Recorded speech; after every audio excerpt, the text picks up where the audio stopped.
I'm Jason Epperson. This is RV Miles, and it's time for the latest in RV and camping news. Welcome back, everybody. I'm coming to you from the middle of western Wyoming, really the middle of nowhere, and it's absolutely gorgeous. Enjoying our trip on our way up to Grand Teton National Park and Yellowstone.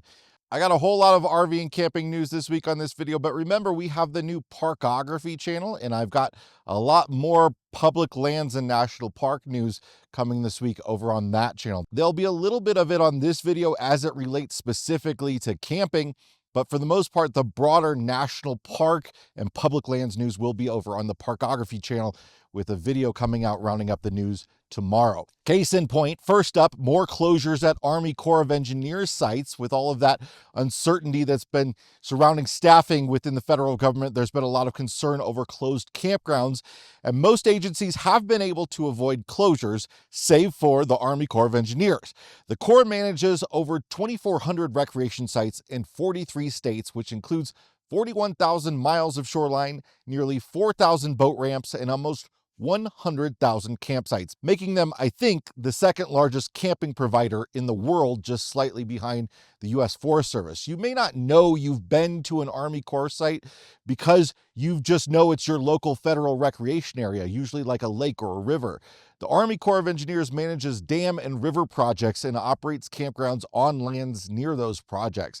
This year, we've already talked about closures in Pennsylvania, the Dakotas, Nebraska, and now you can add impacts to sites in Washington, Idaho, Kansas, Missouri, and Iowa to the list. The campground at North and South Outlet Park, Harlan County Lake, Nebraska, will be closed until further notice. The 52-site Fishhook Park in Walla Walla County, Washington, along the Snake River, will remain closed for the season. The Springy Point Recreation Area on Lake Pend Oreille in Idaho will close, where officials told the Bonner County Bee that a shortage of park rangers and maintenance personnel was the primary factor. The Corps typically hosts about 450,000 visitors annually across its 6 Lake Pend Oreille recreation properties. The shortage of workers in the district is also set to cause a reduction in preventative maintenance and janitorial services across several of the Corps regional properties, along with a complete cancellation of public education and outreach activities. The Corps typically maintains a staff of 8 year-round personnel and 10 temporary workers for the summer season at the lake. This year, there are 4 full-time staff members and 6 seasonal employees.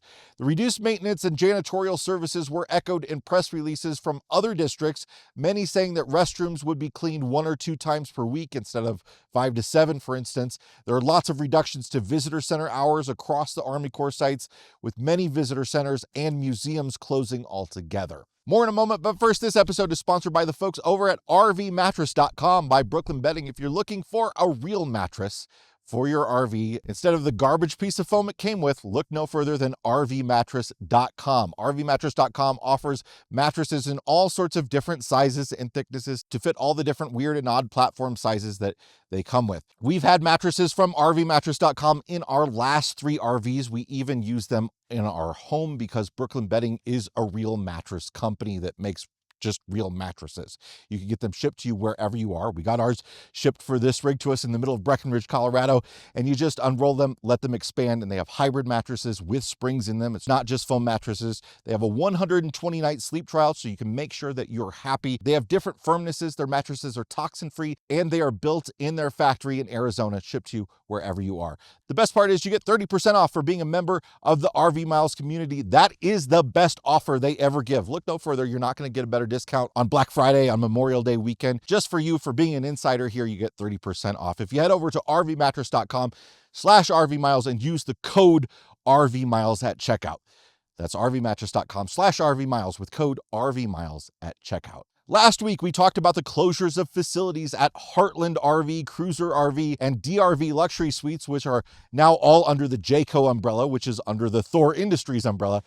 The official WARN notices have now been released in the state of Indiana. Last week I said they hadn't been posted yet, following the WARN notice from Michigan, which involved 121 employees at the fairly new Sturgis plant. WARN notices are something that companies that have a large amount of employees are required to give to the employees and to the federal government to let them know that a facility is going to be closing or that mass layoffs will be taking place. We knew that around 500 employees in Indiana would be losing their jobs. The newly posted WARN notices shows 449 employees across 13 plants. The 3 WARN notices all say that they do not result in the closure of a company, so it's possible that all 3 brands will live on, manufactured in other Jayco facilities. It's also very possible that Jayco will hold on to these plants, or at least some of them, in order to have manufacturing capacity when the industry turns around again. But an interesting development from this whole story, back in March, the first folks to be laid off from these companies were management. When Heartland was incorporated under Jayco,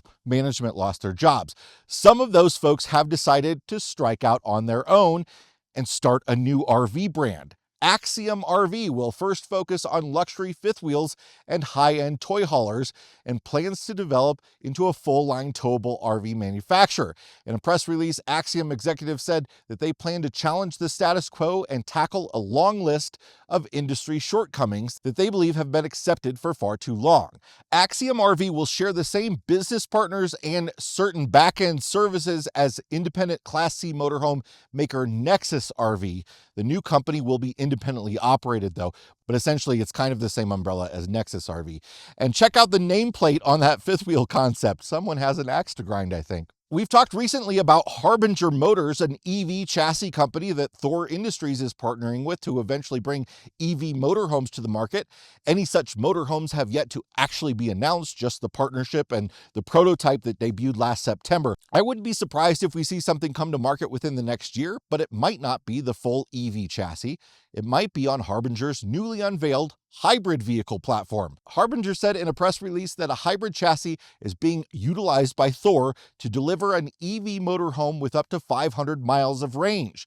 The new chassis is a battery-driven electric vehicle featuring a gas-powered range extender that charges the battery instead of delivering power directly to the wheels, allowing for an estimated 500 miles of range between charges loaded. Harbinger plans to begin deliveries to commercial customers in 2026.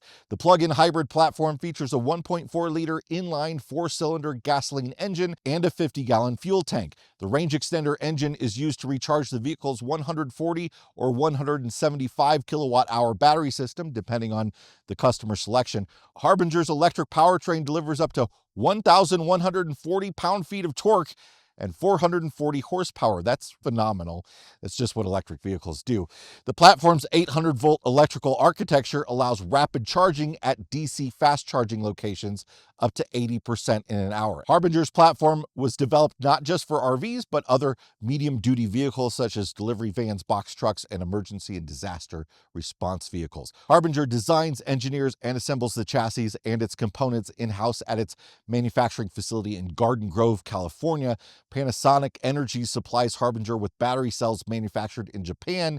In the near future, the two companies look to localize cell sourcing by utilizing Panasonic Energy's new facility in DeSoto, Kansas. RV sales are down over 10% so far this year over the same period last year, but RV dealers say that rentals are not dropping. Almost 2/3 of RV dealers who also rent RVs surveyed this spring said their bookings for the upcoming season either equal or exceed their bookings for the same period as last year, while presumably another third says rentals are down, though that part wasn't in the press release. The press release was sort of framed as things are looking up, but it seems to me like if you say 1/3 of dealers say things are up, 1/3 say they're down, and 1/3 say they're flat, well, it's flat. This was a survey conducted by the RV Rental Association, a division of the National RV Dealers Association, or RVDA.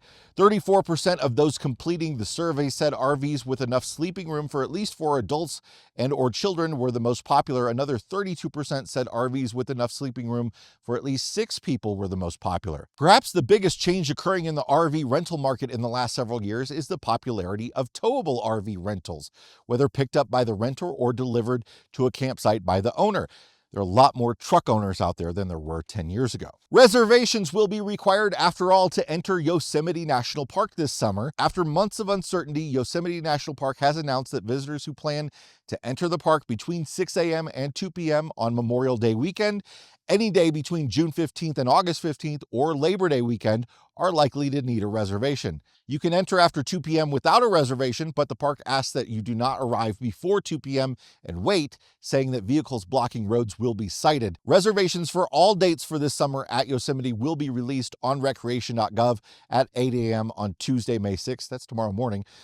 There's no rolling window this time. It's just all of them at once. Those peak hour reservations are valid for 3 consecutive days, including the arrival date, and additional reservations will be released a week out at 8 a.m. each day via recreation.gov. For example, you can make a reservation for an August 31st arrival date as early as August 24th, and the park expects that those reservations will sell out on those days almost immediately.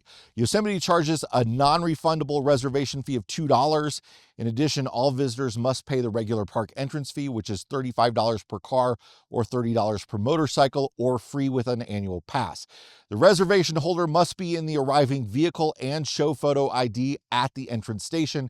If you already have a reservation for in-park lodging or camping, a Half Dome permit, or a Yosemite Wilderness permit, you do not need an entrance reservation. As we approach the summer months, it's already getting up over 100 degrees at Death Valley National Park, but some road repairs are making it a little easier to visit the cooler elevations of the park. Death Valley has reopened Emigrant Canyon Road, which suffered heavy damage following a severe flash flood in August of 2023. Temporary fixes allowed it to reopen after a few months, but left it vulnerable to wear and tear and further flooding. In collaboration with the Federal Highway Administration, the National Park Service made long-term road repairs, reinforcing vulnerable segments with buried concrete barriers and rock-filled baskets to improve resilience against future floods. Emigrant Canyon Road leads to Wild Rose Campground, located at 4,000 feet. The higher elevation campground offers a welcome respite from the heat. It's typically around 15 degrees cooler than down in Furnace Creek. Beyond the end of the paved road, a 2-mile stretch accessible by passenger cars leads to the historic Wild Rose charcoal kilns. These beehive-shaped stone structures date back to the 1870s. Nearby, the Wild Rose Peak Trail begins, an 8-mile round-trip hike offering sweeping views of the park. Adventurous visitors with high-clearance vehicles can continue to Thorndike Campground and Mahogany Flat Campground, perched at 8,000 feet. Temperatures at this elevation can be 30 degrees cooler than the Furnace Creek Visitor Center. Mahogany Flat serves as the trailhead for Telescope Peak, the park's highest summit at 11,049 feet. Visitors are reminded to bring their own water, as none is available on site. Unfortunately for RVers, this is really a van and tent camping only situation. Vehicles over 25 feet in length are not permitted on Emigrant Canyon Road. That's it for this week's RV and camping news. Hey, if you like what we do here, if you want to support what we do here, consider becoming a Mile Marker member. Mile Markers are our paid support community. $7 a month, $70 a year. You get additional podcasts. You get all sorts of little extras from Abby and I, but really it's about just supporting the work that we do. And we're so thankful to the Mile Markers community who make what we do here possible. Thanks so much, everybody, and we'll see you next time. Bye-bye.